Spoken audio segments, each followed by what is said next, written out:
Kaugnay sa malaking sunog na sumiklab dyan po sa Barangay 1 sa Pasay City, makakasama natin ngayon live si Boy Gonzales. Boy, boundary ba to ng Pasay at Maynila? Area na to ng Pasay, Barangay 1 dito sa lungsod ng Pasay. Itong tinututok na nangapoy ang mga kabahayan dito sa naturang lugar. Nagsimula ang sunog alas 11:45.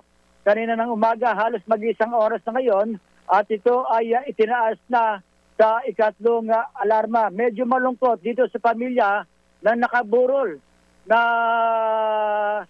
isang dito sa mismong nasunog yung kanilang bahay, pati na yung mismong ataol ay nasunog din ang ataol habang nakaburo, hindi na nagawang mailabas ayon sa mga residente dahil sa itong apoy ay mula dito sa kabilang side ay lumipat sa isang kalye, katapat na kalye, kaya ito ay nasunog.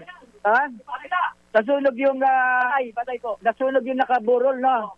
Okay, salamat. Ano pangalan mo, Manong? Russell po. Russell.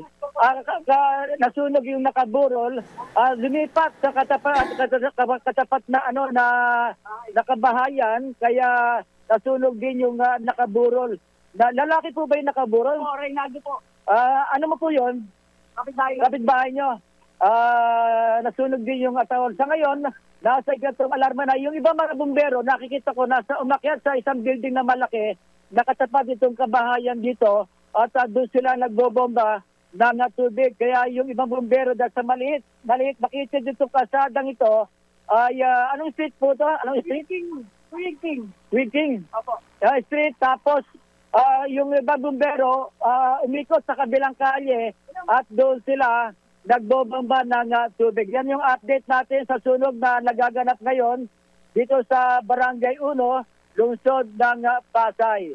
Para sa NBC TV Network News, ito si Boy Gonzales. Una sa Pilipinas, una sa Pilipino. Maraming salamat at ingat dyan, Boy Gonzales.